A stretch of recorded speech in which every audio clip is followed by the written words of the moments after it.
Hello there, I'm El Bordo, and welcome back to Amnesia, the Dark Descent. In the last episode, we escaped the evil wrath of the water demon, or whatever it may be. This time, we're in this lovely, lovely room. It is fabulous. We have light, the best thing in the world. We have a banner, definitely, and we have more light. I like this room. I love any room with light in it. With an evil griffin. Evil griffin. More light. Come on. How can it go wrong? Oh, that's one way. Anyway, it's been a little while since I last played. And... Right. What? Why am I doing this with water? I just realised that's like a body. Okay. Yeah, it's been a little while since I last played this. I had to do a fair bit of uni work, so yeah, I'm a little bit out of the loop. Been waiting to play this all week now, so I'm excited. And I've got my headphones turned up far too loud, so I apologise if I shout at all. You have an ascending room. Will it take us to the inner sanctum? It will definitely take care of the vertical part of our journey.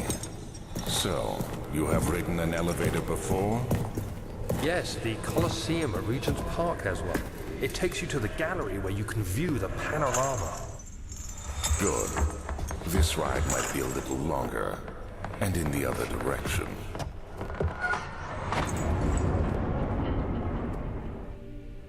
Okay. I think it's a good idea if we go down this elevator. Or if we go up. How do I go up? Oh. It would not work, wouldn't it? Alright. We should find a way to start the engine that powers... Excuse me? We'll have to get someone to come round and put something on that.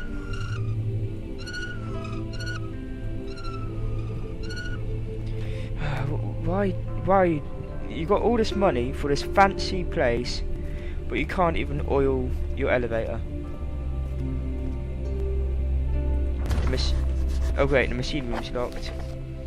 Okay, we need to find a key that unlocks the door to the machine room. I mean, to access the machine room so we can then, well, you know, access the inner sanctum or get a little bit closer. So let's just run around a little bit. What's behind here? To the study! The thin cold mist brushed against his face as he stepped outside. London weather could be cruel, but it was the kind of cruelty he could handle.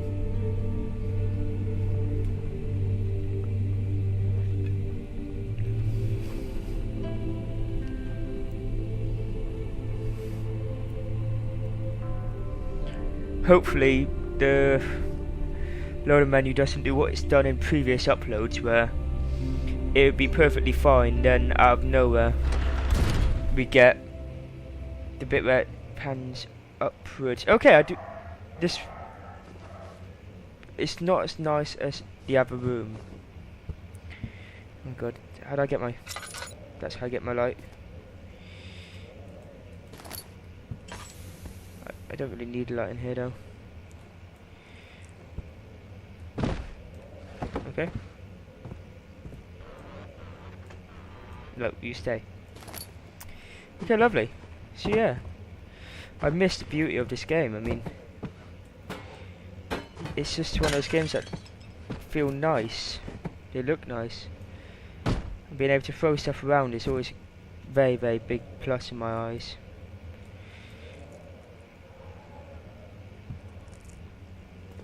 And there's something being creepy.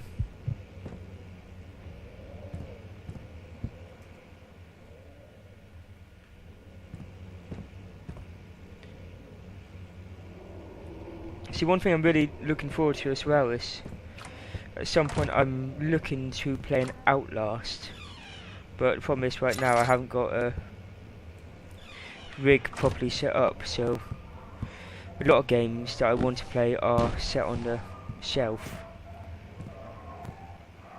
Is that Donkey? But yeah, a lot of games I really want to play are currently on the shelf until I get myself a proper rig sorted out.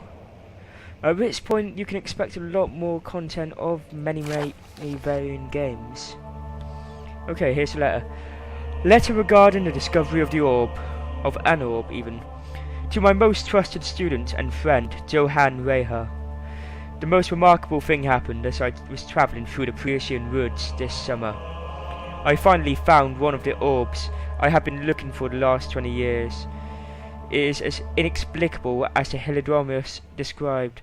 It is in the Hortus Conclusius. It was, as it was told about, an underground Mithraic temple crowned with an unearthly artifact. The orb was big enough to fill my cupped hands, giggity, and the texture was smooth and jagged, giggity. Its colour was well rich. Contrast is not enough to describe its nature. It was an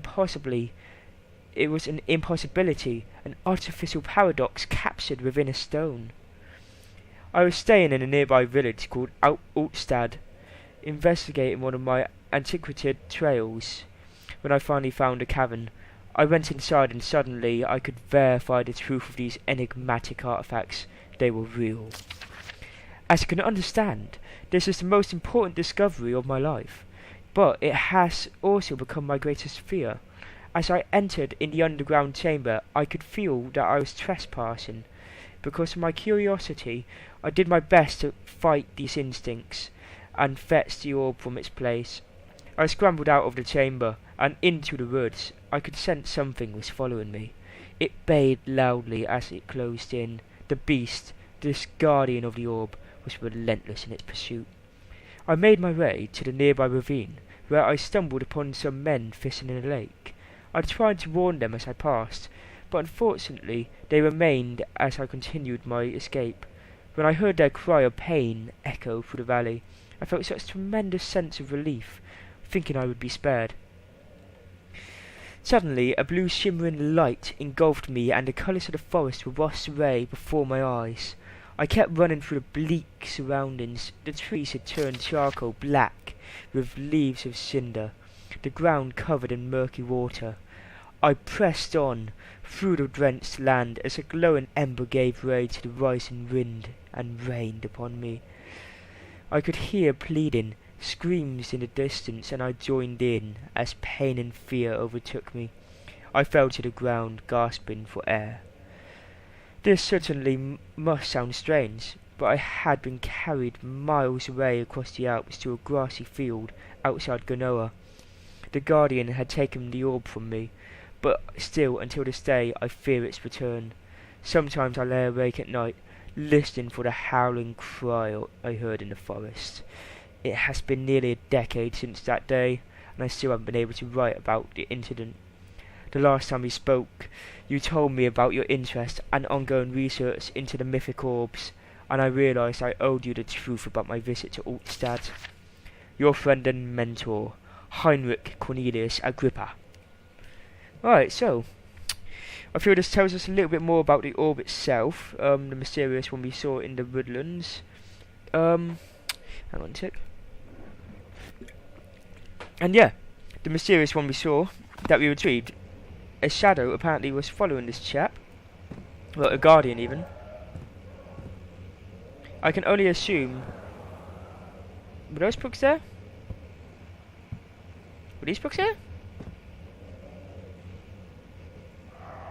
Okay.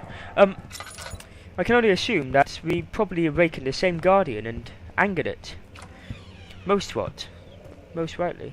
I mean, last guy, I'd be pretty pissed.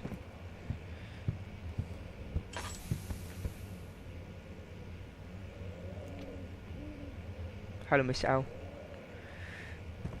Okay.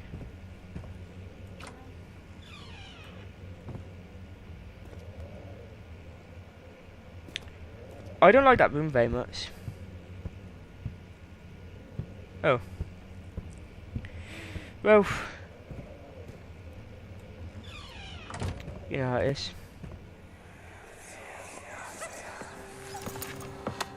Let's see what you have to offer.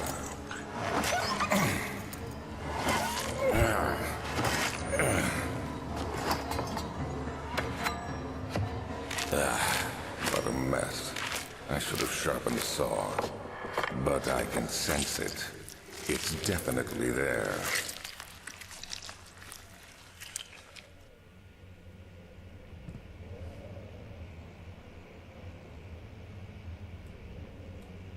Surgeon simulator. And he scores! With a dog's head. Yeah! Come on! Right. Now with the stuffed bunny. And he shoots! He scores! Sorry, that was... I'm good at this. So, this guy was trying to find something within a dog's head. People may recall in my Parson Pineview Forest episode, I do not like mannequins at all. I hate them. I go into the shop and I normally double check most mannequins because they scare the crap out of me. To be quite honest, I mean there's a Levi's store, it's not that I sponsor them or anything, but there was one nearby me with the most realistic mannequins. They catch you off guard every time. Okay, the canine spine. Looks kind of like a human on its side. But okay. He's trying to find something to do with dogs and their spines. And the chambers of the human skull. Milestones of human anatomy. The locomotive nature of the human. The way humans balance. Santa's little helper. Oh, how I knew ye. Canine jaw. He was trying to make dog people. Oh, hang on, there's a useful note here. Animal experiment. Canis lupus familiaris. 1658, April 12th. After a short study, it is clear that the agitation found among humans can be found in the dog. Fear and pain induce stress, which seems to trigger an endogenous response, causing the animal to burst with energy. I believe that the catalyst is produced in the brain. It is difficult to determine exactly where and what it is, but I can sense it. It reeks of cosmic genesis. There's an inherent problem in harvesting this energy, since the creature is bound to die from the exercise. I must refine this process of torture to enable any real work to be done. More experiments must be performed, but it seems that only human beings are able to produce the amount necessary. It might be their ability to appreciate the severity of the process that ultimately augments their experience of terror. Okay. So he's trying to harness the energy of pain and suffering through means of torture. And apparently dogs are just ain't good at that because humans understand the fact that they're being tortured. You fiend. How dare you? That's what I think of that matter.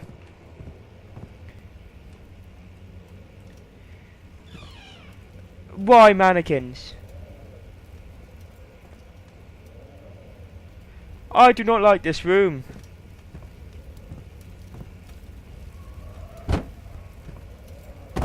Oh God!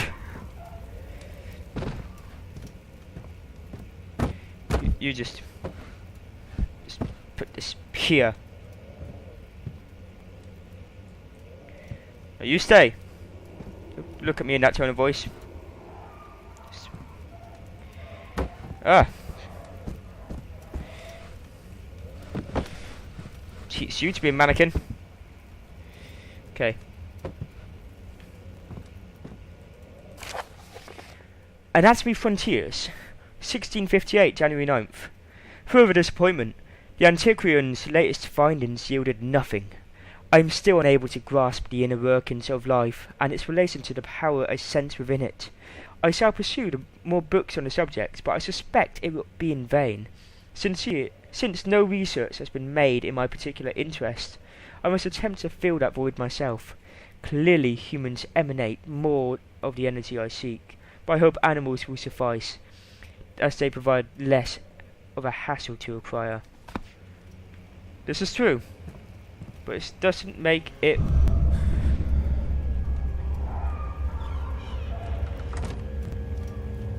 Oh damn!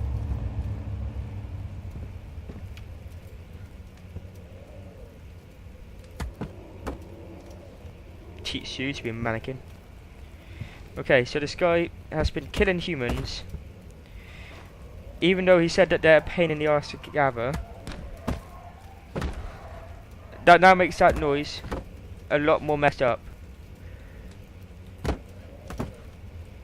Is there anything in the back of here? No, there's nothing in the back.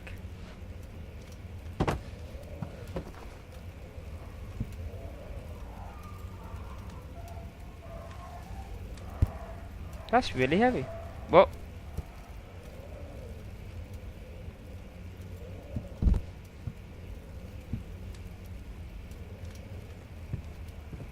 Okay. Oh no, that's waste. Is there anything else I can craft in this room, or just bask in the knowledge that this man's been doing some really messed up things to some really messed up puppies?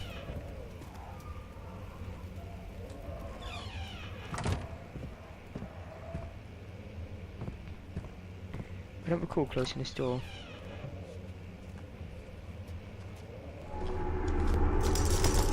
No, I didn't close this door, did I?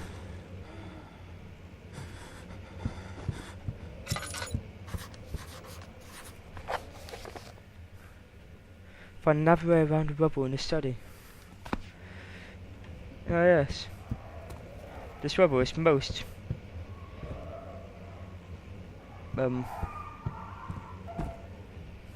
frustrating.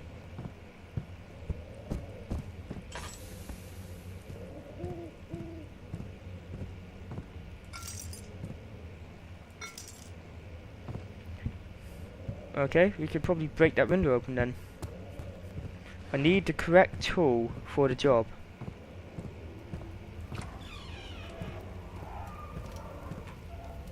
Good. Yorick, come hither. I have use for you.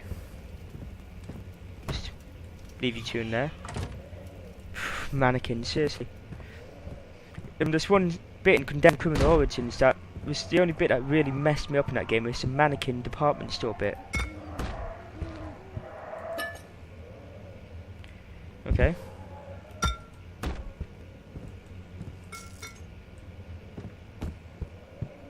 So that did not work. I need something heavier and bigger.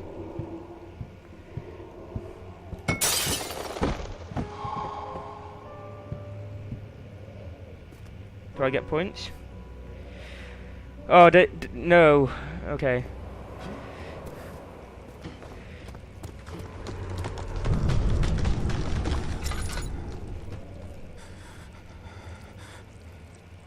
Okay, this tissue stuff is appearing everywhere. Ah, splendid. Elevator renovation plans. Okay. We appear to be upon the right lines. Oh, some sort of glyphic thing. When will it be my turn? Have I not shown restraint? My patience spans centuries from where I came. Mankind has not even wasted a breath, yet I bow to you. I have done so much for you and gained nothing in return. Agrippa, I trusted you. It was I who in all fairness have entered that gate. Okay. So is that just... This is what that says. Okay, interesting. Well, I'm gonna have to call that time for now. We've entered the study. We need to find a method of getting into the elevator repair room to repair the elevator. We found out that this man has been doing some very twisted things to puppies, and now we have found a little bit more of a strange artifact. However, we shall have to find more out about all of this in the next episode. I've been Alboido. Thank you very much for watching. Please like, comment and subscribe if you enjoyed what you saw here. And I'll see you guys all next time. Take it easy.